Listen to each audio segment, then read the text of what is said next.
So I saw this story yesterday.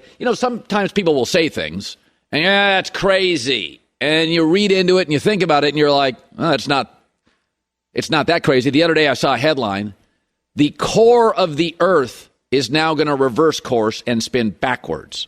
I was like, whoa, lead story, that's kind of serious. And then I read the thing. I was like, no, it happens.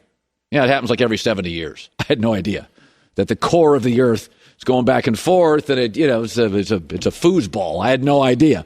But the headline was worse than the reality. I saw a story this morning, asteroid passing 2,200 miles above the earth.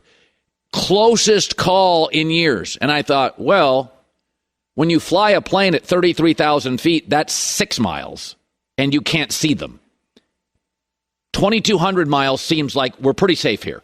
We're not even going to have a backdraft or something. I think we're all going to be pretty safe. So the headline, Peter King, Brock Purdy over Dak Prescott if I was starting a new team. Whoa! Think about this. I'm not sure everybody quite grasps what an expensive quarterback does to your team. Now think about this. Aaron Rodgers is great. Matt LaFleur is very good. The division's wonky. Their O-line rated top 5, 6 in the league. But because of Aaron's cap hit, they didn't make the playoffs. Okay? If Dak was the quarterback of the Niners today, Deebo Samuel's new contract would not happen. He'd be playing somewhere else. And you could not sign Nick Bosa, the defensive player of the year, many presume, to a new deal. You'd have to move off George Kittle and probably Trent Williams. You would not have the same team. Kirk Cousins, the number 3 quarterback cap hit this year. The Vikings had the 31st ranked defense. They couldn't afford good defensive players. Ryan Tannehill was the number 1 cap hit. Now think about this. Tannehill's more than capable. Vrabel's a great coach. Defense was fantastic. Weak division. Excellent run game. Could not make the playoffs. So Dak Prescott's contract starting next year, he is the number 2 cap hit in the league at quarterback. Forget the Zeke contract. At least Dak is good. Zeke's a short yardage back. Dak now is getting in the way of wins.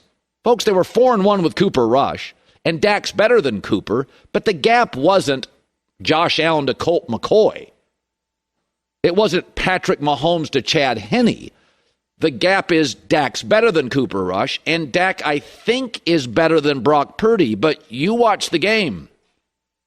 The gap wasn't that large. They're both mobile, but not Lamar Jackson. They both have solid arms. Neither's Justin Herbert or Mahomes. There is an argument the Cowboys' best year to win was this year. I think Brian Daboll is going to get Daniel Jones, probably another receiver, center, tight end. Giants probably, whether they make the playoffs or not, probably a more talented unit next year. I think that's reasonable to presume. This was the year to get the Giants. Philadelphia is not going anywhere. They're not paying Jalen Hurts yet.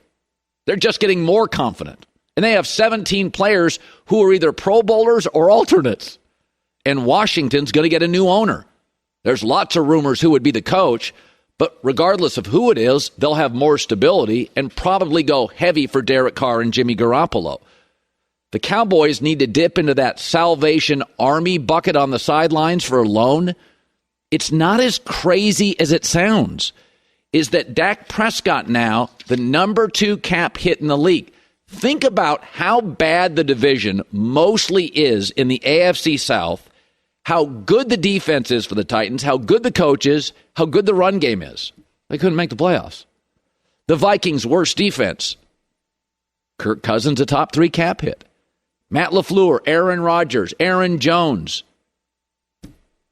Iffy division. Great O-line. 8-9.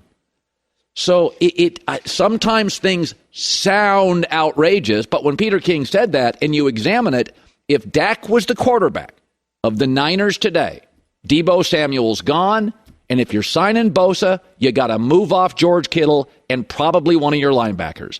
You're suddenly not the same team. Kansas City, once they paid Mahomes, had to get rid of Tyreek Hill, who's a matchup nightmare, and Ward, the corner, who's now a Pro Bowl level player for the Niners on the outside. It's not the craziest thing to say. It would be with a Herbert or a Mahomes or maybe a Jalen Hurts. When Hurts plays Brock Purdy this weekend, we may see a sizable gap in talent. That's certainly possible. That's different. I watched Dak and Purdy, and I didn't see it. Good arms, not great. Mobile, not spectacular. Accurate mostly. Dak was less effective. 43 years, NFL films. Greg Cosell's like, what's this basketball talk? What the heck's going on in this world? Okay. So I don't think I'm somebody that ever calls for a coach to be replaced. But what I watched with Buffalo is something I complained about all year. Stop just calling plays. There's no identity. I thought that was as bad a performance, juxtaposed against the Bengals that had a tight, precise, played into Burrow's strengths, efficient in the snow, moved the chains. And when you juxtapose the Bills' offense, you're like, they're not even, did they practice? What did the film say about Buffalo, their identity, and their afternoon? Well, I think this game was really just in many ways a microcosm of what they are. And it's pretty remarkable they've been able to win so many games because I agree with you. I'm not sure what the identity is other than let Josh do it. And based on what he did a year ago in the playoffs, I think we all became mesmerized, and with what he's done this year at times as well, that he can just make incredible plays all the time. They don't really have a run game, Colin. They don't really have a strong O-line. It's probably by NFL standards below average. They're really not that deep at receiver. So there isn't really an identity other than Josh Allen. And I think in the playoffs, very often that can come back to haunt you, and it did. And as I said, because of what he did a year ago, I think there's a sense that he can just do that all the time. It's very hard to play that way. Yeah. Okay, let's go. Everybody made fun of the last play by McCarthy, but the riddle was solved by then. Yeah. What did, Dak did not, Dak had he had a lot of picks this year. I don't know what the film says. What did you make overall of the game? I didn't think, believe it or not, Dak played poorly. The issue in a game like that is you can't turn the ball over because it's such a tight, low-scoring game. And while Purdy did, by the way, he did not play at a high level throughout the game, but he didn't turn it over. And we can discuss him in a minute because there's some concerns going forward with Brock Purdy that the tape reflects. But he threw that really bad interception as they were going in when he did not read the coverage. And that was surprising, Colin, because he's a veteran quarterback, and the interception, which we're looking at right now, came against cover 2, and he did not recognize that Jimmy Ward would be sitting right there in cover 2. And that was a really kind of an inexcusable interception. The one we're looking at now, that one was hard for me to evaluate. I don't know if that was a miscommunication. Yeah. But he also had a really bad throw late in the game that Dre Greenlaw easily could have intercepted and walked into the end zone. So there are a few too many plays that a veteran quarterback like Dak Prescott is just not getting a clear picture. But overall, I don't think his game was terrible. It's just that game demanded no mistakes. Okay, so let's get to the AFC Championship. So. Yep. About week 10, around there, maybe week 11, 12, I said, I think the Bengals are the best team in the league, and I think a big part of it is their defense, which makes tremendous adjustments at half. They could use another corner, but by and large, they have really good players that we don't talk about. They're not stars. Correct. They're just really good. So you tell me, what is it about 2 years now? What is it the Bengals defense does on film that could give Mahomes trouble?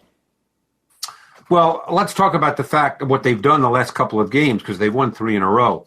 And one of the things that really stands out is they have such a great feel for how to defend Kelsey. Because what the Chiefs like to do is, not all the time, but one of the things the Chiefs like to do is Kelsey will either go in motion across the formation or he'll be the inside receiver to this 3-receiver side of the formation. So when either one of those things happen, what they've been doing a lot of is dropping out the defensive end to Kelsey's side. And that makes it a 3-man rush, which everybody focuses on. But the more important point is when you drop out that defensive end, he appears as if he's a double or a bracket on Kelsey right off the bat, and that takes Kelsey out of Mahomes' initial look. And then Mahomes has to work other ways. And I think that'll be particularly important this week because we don't know what Mahomes' mobility will be like. Yeah. So that's one of the things that they've done in the past. And everybody, as I said, focuses on the three-man pressure. Yeah. The other thing that Lou Anarumo is really good at is he's opponent-specific, as I just said, but he also makes little subtle adjustments throughout the game. He's not beholden to, hey, this is what we're doing, and we're going to stay with it throughout the game. And he makes little adjustments that usually bear fruit. And you're 100% right. They have better players in certain areas than people probably think they do. So Mahomes, we all know the crazy arm angles. Yep. But when I watch him, the thing that always jumps out to me is some stuff is just instinctual. Is that there are veteran quarterbacks in this league that just don't feel pressure, and it's mind-boggling. I love Sam Darnold, but he can't feel pressure. And then sometimes he feels it when it's not there. Some guys just don't feel it. When you look at tape, beyond the crazy arm angles, what is it with Mahomes that jumps out to you? Spatial awareness. He not only sees the field clearly, but he feels where people are in relationship to him and one another. And that makes his movement very controlled and efficient. Because, Colin, it's in his DNA to move. He moves a lot when there's no reason to move, when there's no pressure on him. But he's just very comfortable moving. And when he moves, he has unbelievable vision to see the field. And as I said, spatial awareness. We talk about that a lot in other sports like basketball. Obviously, it's a more confined space. But Mahomes has tremendous spatial awareness with just an innate, intuitive understanding of where people are. Early in the year, if you remember, the Bengals weren't running the ball well. And I had Burrow on a couple of podcasts, and he said, we've got to get out of 3rd and 13. He's like, we can't get behind the sticks. So then their offensive line kind of gels, the run game surfaces, and they've been great since. So obviously that helps. 3rd and 3 is easier than 3rd and 13. But what is it about Joe that, again, great players make things, they make them look easy?